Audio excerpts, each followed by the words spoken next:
Hey guys, good old JM here, and this is your WWE Night of Champions 2017 review.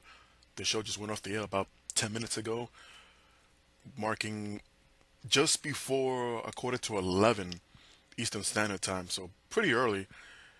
But then again, they've done that a lot lately when it's not a 4 hour show, and whether it's time consuming or whatever the case is, but they've been ending their 3 hour pay per views real early as of late. This is the most I've seen it early end, at least in recent memory, but still didn't take away the fact that Night of Champions was not bad. Not bad at all, considering the main event was for the WWE Championship and not the two referee tag team match with Shane McMahon and Daniel Bryan, which I'll get into. And one nitpick about the show, and it had to have been intentional because I don't know if anyone noticed in the foreground from the hard camera angle, there's some kind of a tripod there, right in the middle, next to the barricade, opposite end of the LED ring skirt, and the two ring posts again in the foreground from the hard camera angle, right on top of those padded ring posts. There were another camera, one on top of each. So I don't know if they were like super slow mo cameras or maybe like a Matrix type angle camera because there was three of them. They were never used, never mentioned, as far as I can remember, never referenced at all. So maybe when it comes to this week on SmackDown, they'll have like a different, I guess, different point of view, if you will, with those cameras. Otherwise, they might have been used for a special event or something. Who knows? But the point is, it was just never used, and it was kind of distracting because the majority of the matches, no one it seemed was allowed on that end of the ring, on that side of the ring. Even though some of the wrestlers did make their entrances, like Charlotte doing her cartwheel before she jumped on the apron, which is always on that side of the ring, but never acknowledged the camera or touched it. And speaking of cameras, everyone else, every other cameraman went through great lengths to avoid showing it so much, especially at the beginning of the pay per view, which I thought was a bit annoying after a while. The first few times when it was obvious that they're purposely not wanting to show it, but after a while it was common knowledge. We're gonna see it at least from the audience at home that was watching, and any other wide shots besides the hard camera angle was going to be noticed, and not too many people used the two corners with the other two cameras on top as far as jumping off the second or top rope. But there were a couple of exceptions, so they might have been predetermined earlier on in the day. So yeah, I'm wasting time here, so let's just get right into it with the kickoff show where the hype bros explode. I bet you anything this is gonna be a thing or a trend moving forward. Whenever there's a tag team breaking up, a la the Mega Powers, WrestleMania 5, they're gonna have the title explode at the end of the name of the tag team that just broke up. So Zack Ryder versus Mojo Rawley, and I gotta admit it was a much better match than expected. The video package that they aired right before, where over a year ago, if you remember, Zack Ryder won that tag team battle royal to determine the number one contenders for the titles. That never happened because of an injury right at the very end.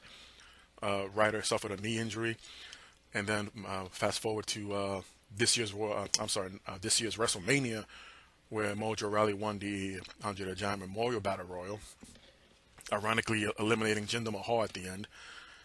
So basically, they were showing success of the individuals when they weren't together, even though Zack Ryder won a tag team battle royal by himself for his team. I guess the irony there is they're better off singles. And when they fought the Bludgeon brothers a couple of weeks ago on SmackDown, that was the end. Mojo couldn't stand no more and just beat the crap out of Zack, and here we are with the one-on-one match. Again, it was a better competitive match than expected, and Mojo Rawley came on top as the victor. And again, Mojo's showing more signs of his physicality, his I guess dominance, if you will. Zack Ryder was also showing much aggression here, but at the end, it just took Mojo to defeat him. And there's probably more to it. more than likely have a rematch, if not this week on SmackDown, probably the following week, because it's a long stretch before we get to the next SmackDown pay-per-view. Next up is the Royal Rumble for both brands, and I believe Fastlane for Raw, and then you get into WrestleMania, so it's going to be a while for the next SmackDown pay-per-view to stretch any and all storylines. Then we get to the main card, opening up with a triple threat match for the United States Championship. Bobby Roode versus Dolph Ziggler versus champion Baron Corbin. And this is where I first noticed the cameras that were out on the outside of the ring. One outside the ring and one on each foreground corner post. But I've already discussed that. And I gotta say,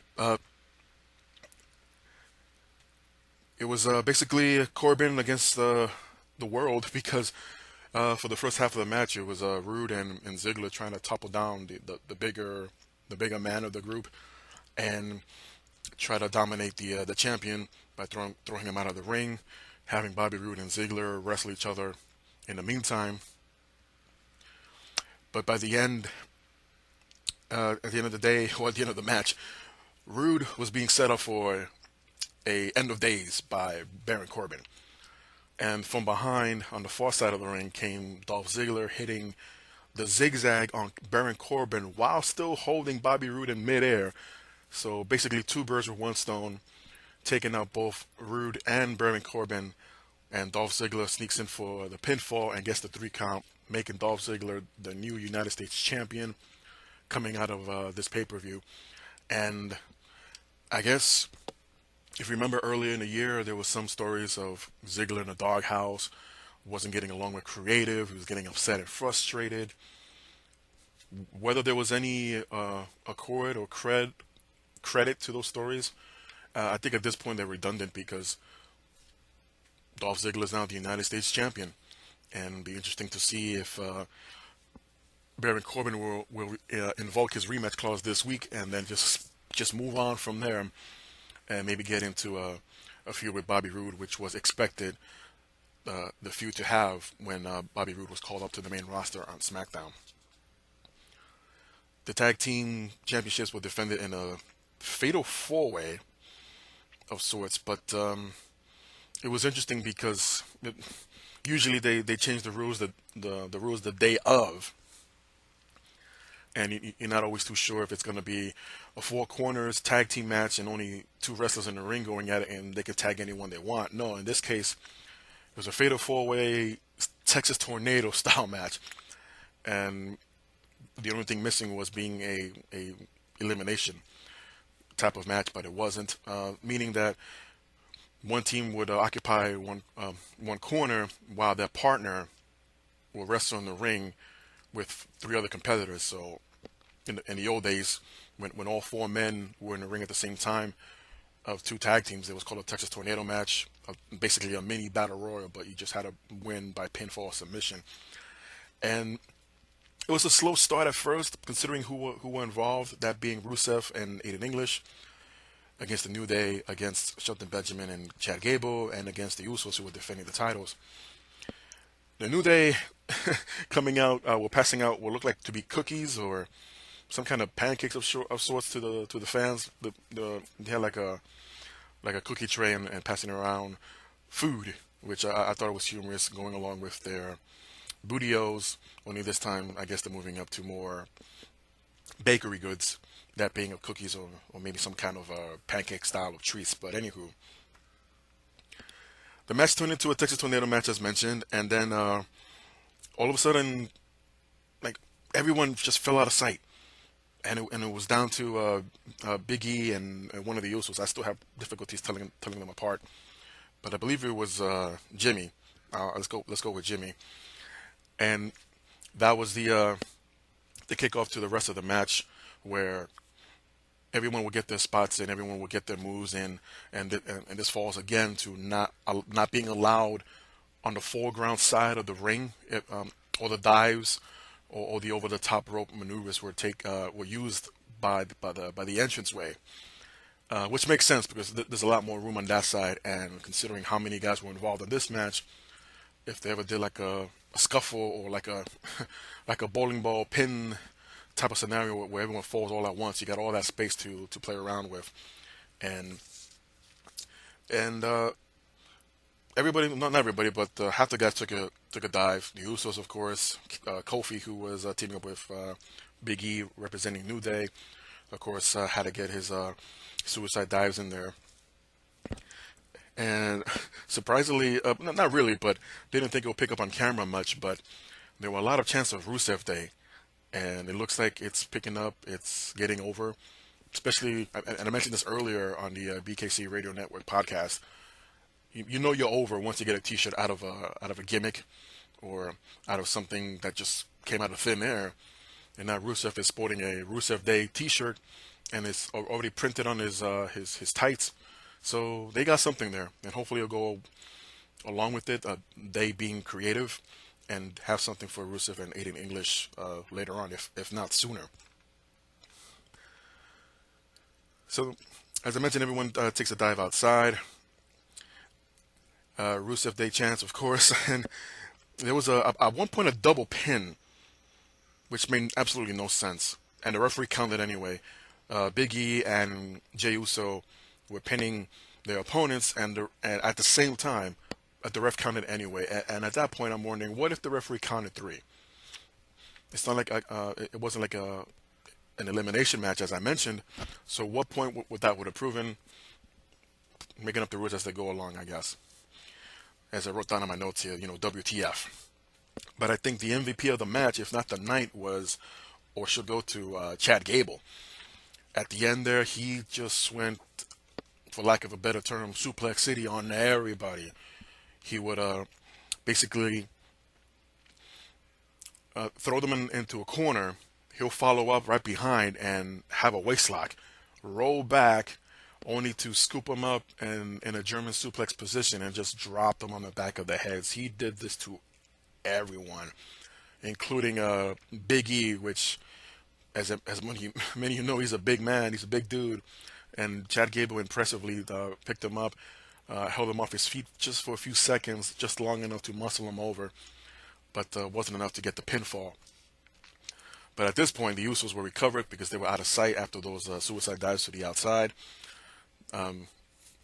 Let's say Jimmy comes back and super kicks Chad to kill that momentum, since everybody else was German suplex to the outside of the ring. Then came Jay, another pair of super kicks, and one more for good measure to take him down, and it took a superfly splash off the top rope, and the Usos retained their tag team titles on SmackDown. I was hoping before the show kicked off that they would have taken a chance with Rusev and Aiden English, but I guess that's too soon. But knowing that the crowd, especially out in Boston, were behind them the majority of the time, it's a good sign there. So hopefully creative paid attention to that, and maybe by Royal Rumble time, or again, as I mentioned, sooner, they'll get their shots. Next up, we had the Women's Championship in a Lumberjack match, which every single member of the women's roster of SmackDown was outside, as Charlotte Flair defended against Natalya. And they've always had great matches, but this one was a bit different because there were a lot more stories being told here at the same time. And one being that Naomi was only out there to watch Charlotte's back, while everyone else was just gun-ho of beating the crap out of Charlotte. And only when Natalya was out of the ring, Naomi would be the only one that would touch her. So it was a bit of, not confusing, but it's kind of like, okay, weren't you all against each other and with the Riot Squad out there who beat the crap out of everyone when they debuted? Why weren't anyone going after them? But differences aside, I guess. But at one point there was even a scuffle where all the women were just beating the crap out of each other, and Charlotte was left alone in the ring. So at one point in the background, you see Carmella sneak in, and it looked like she was gonna hit Charlotte with the briefcase, but then she realized, oh, wait a minute. She looked at the referee, and it looked like she was about to hand him over the briefcase to cash in, but Natalya and I believe it was Tamina came in and ruined that opportunity. So there was no cash in, and a lot of the fans were disappointed. You heard the ahs and the oohs in the background, because that would have been a great opportunity. I even thought after the match, Carmella could have cashed in, but that did not happen. And back to the outside, Charlotte would do a moonsault, taking out every one of the Lumberjacks to go back into the ring. She counters a sharpshooter attempt from Natalya and slaps on the figure eight, causing Natalya to submit, and Charlotte regains, or retains, I should say, her SmackDown Women's Championship. Post-match interview had Natalya basically upset with the audience, upset with the crowd about that they turned their backs on her. So in return, now she's going to turn her back on them, whatever that means. But she left bawling her eyes out. And I guess we'll find out what that meant on SmackDown this week. But this more than likely closes the chapter on Natalya and Charlotte moving forward, considering that you have 3 new members on the SmackDown Women's roster. In what is only considered to be a short squash match, Breezango, Tyler Breeze, and Fandango fell short in more ways than one against Luke Harper and Eric Rowan. The Bludgeon brothers, once again showing dominance, and having these quick, short matches is helping them, believe it or not. And more than likely, not anytime soon, because it's not something you just want to gamble with. The fans are still slowly getting behind the Bludgeon brothers, even though they are heels, but because they're 2 huge men who are very dominant and have that intimidating look. And I'm all for it, to be honest. And hopefully, maybe after WrestleMania, if not at the event itself, we can see them in a tag team title run. Maybe not as champions just yet, but around that time period, because you want to build up as much momentum. You want to get the audience behind them. Again, even though they're heels, but who says you can't get behind the heel or heels for a title run, because they deserve it. They've shown dominance, and it only makes sense for them to be in the title picture, even if it is for a short period of time. But I think the Bludgeon brothers showing this much chaos and showing being a threat, basically, to the tag titles that the Usos currently possess is the way to go, I believe. Especially if you want to get a tag team that's been there for some time now. They tried several reboots with them, if you will, with the Wyatt family in and out. And now finally that they're both injury-free for now, knock on wood, Harper and Rowan can continue forward away from the Wyatt family, or away from everything else that would identify them or what they used to be, and only recognize them now as who they are, and that being the Bludgeon brothers. And what could have been the main event, obviously it wasn't, but there was a lot of debate of which match will close off the show, the championship match or the tag team match with the 2 referees. But sure enough, we found out it was a tag team match that came up next, that being of Kevin Owens and Sami Zayn against Randy Orton and Shinsuke Nakamura. Special guest referees Shane McMahon and Daniel Bryan. If Kevin Owens and Sami Zayn were to lose the match, they'll be out of WWE. No return to SmackDown, no Monday Night Raw. It was never mentioned, but I doubt they would have returned to NXT. But here's to wishful thinking, right? So again, a lot of questions were asked how this match was going to go down with the 2 referees. Were they going to be outside enforcer type referees with a regular referee taking care of the match on the inside? No, it was a regular tag team match, obviously, but both Shane and Daniel were in the ring at the same time. There were a few pinfall attempts from Sami and Kevin, and it became a little bit of a cluster, and it might have been intentional, where Shane starts counting, but then here comes Daniel running across. He starts counting. They're not in sync with the count. The opponents will kick out anyway, and then the referees will stare at each other, asking, "What are you doing? Why are you counting?" So that happened about 3 times until a decision was made, apparently. Daniel Bryan draws an imaginary line in the middle of the ring and says, well, whatever happens on this side of the ring, I'll take care of, and you take care of that side of the ring. So we literally hear that conversation on air. And there wouldn't be a pinfall attempt until the end of the match. There were a few submission attempts, but the focus was more on the referees than the match itself, because I blame the cameraman or the production on this. and it just took away. I felt it took away a little bit from the match. Couldn't really tell what was going on because again, it was just too many close-ups of Shane and Daniel either individually or together to see what's running through their minds, how to handle the rest of the match. But ultimately, Sami and Owens threw out Shinsuke Nakamura out of the ring and set him up on the American announce table, where Kevin Owens did a frog splash, taking out Shinsuke out of the match entirely. So it was down to Randy Orton.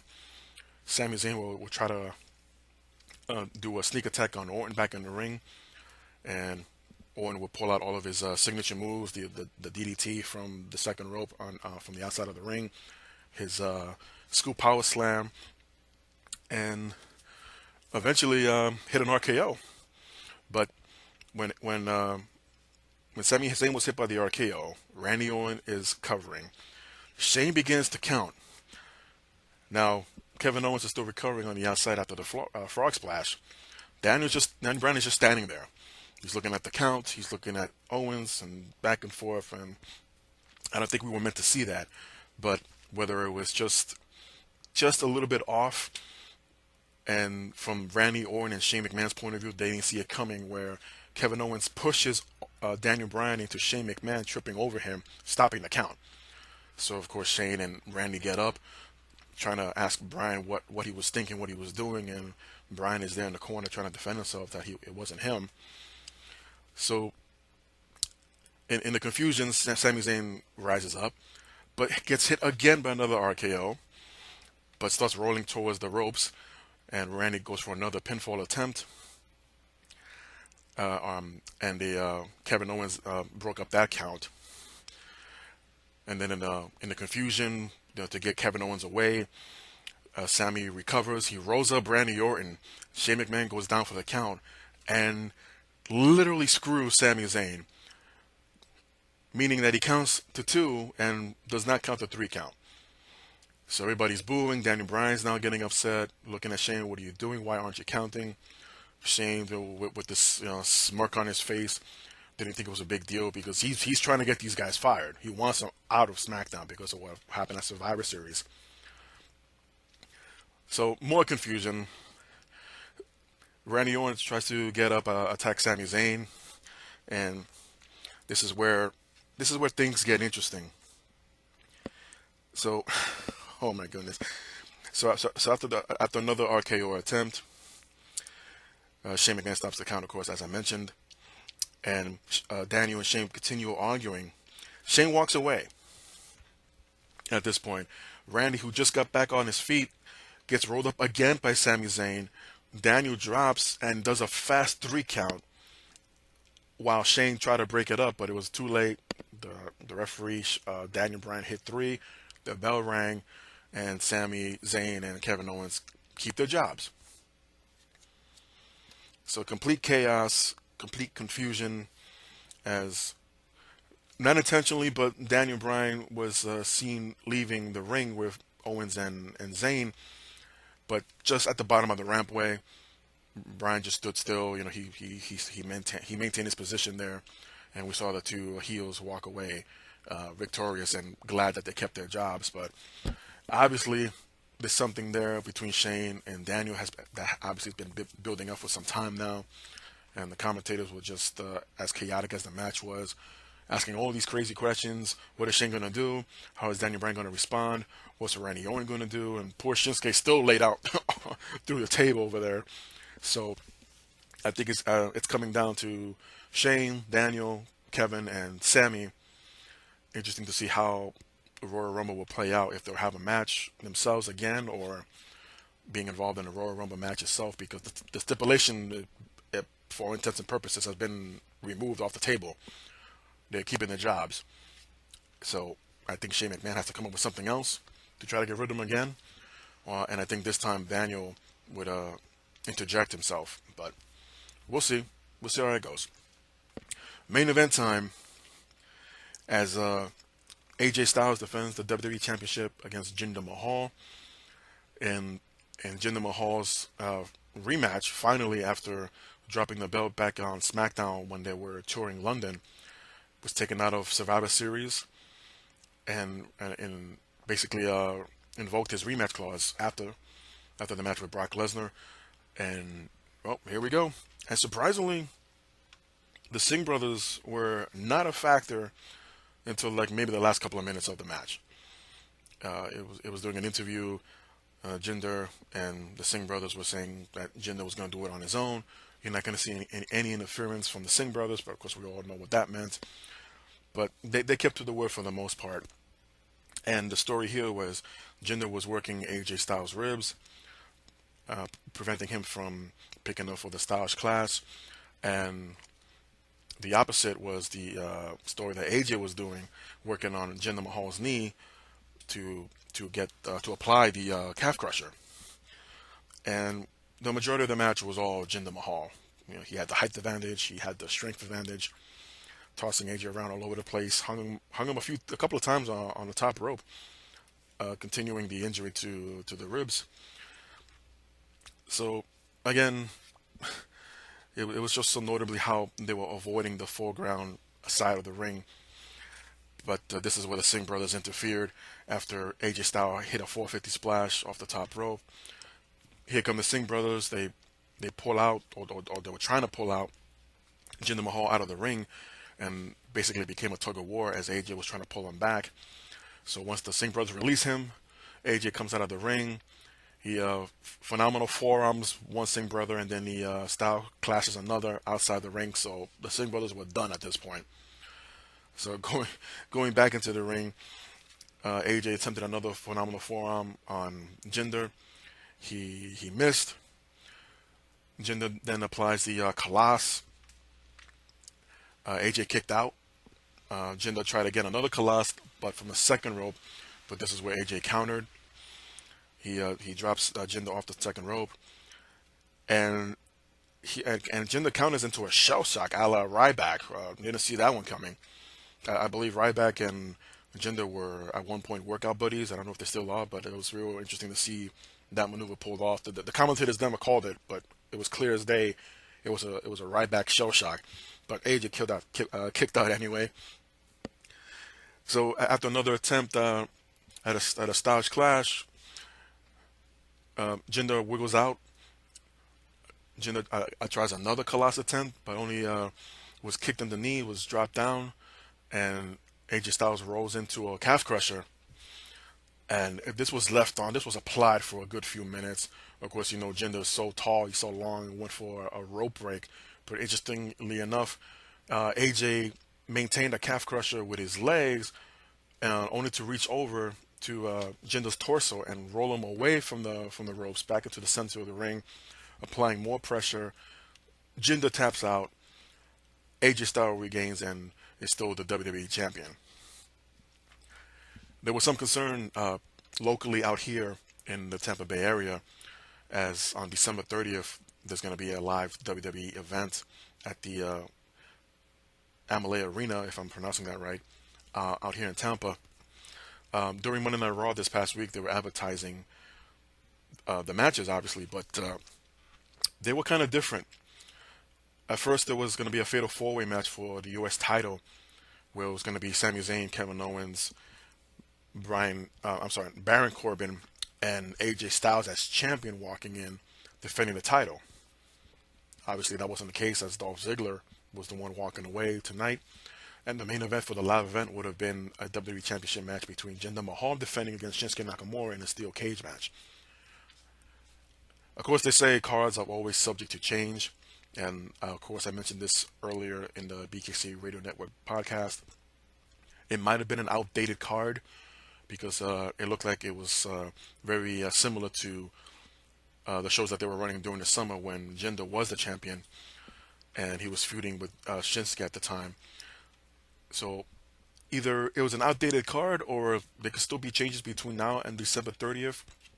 So you could take that as a possible spoiler, at least the ones that are going to attend the Tampa Bay live event. Otherwise, it's just an outdated card. But I thought it was interesting how they do that sometimes.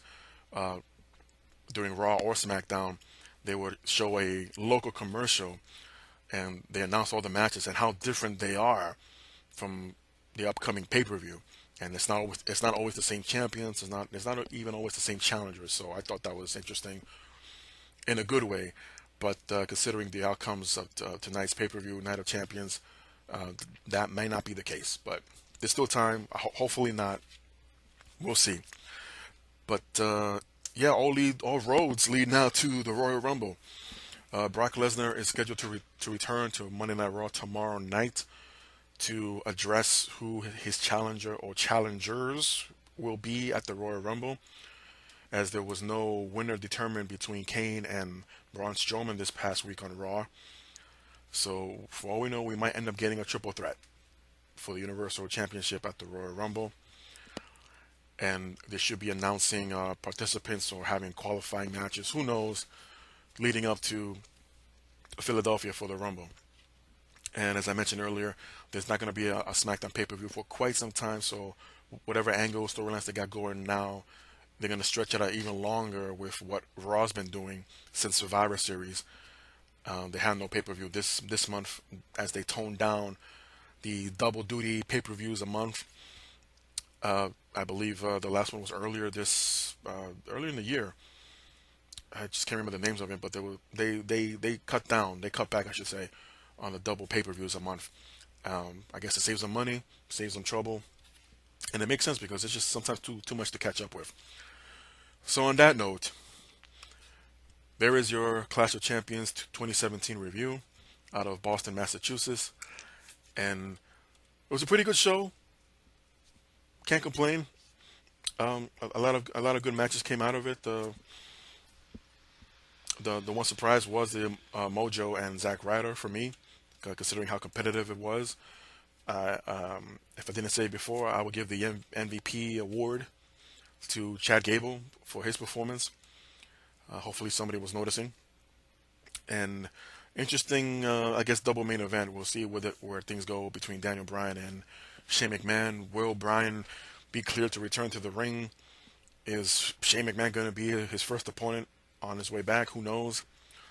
What's next for AJ Styles as champion? Will Jinder try to hinder himself back into the title picture?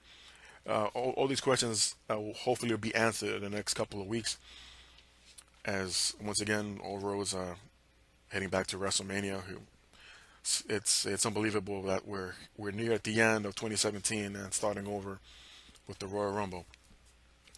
So any thoughts, comments, questions, feel free to leave them down in the comment section below. I'll appreciate it if you click that like button and also subscribe to Good Old JM's YouTube channel. I'm across the social media at Facebook, Twitter, Snapchat, Instagram. You can check out the descriptions for all the details. And thank you to everyone for their support. Really appreciate it. There's more to come. Right now, just got a few things going on the side, including education. So I'm trying to balance out all my time with this and home life and education life, school life, if you will.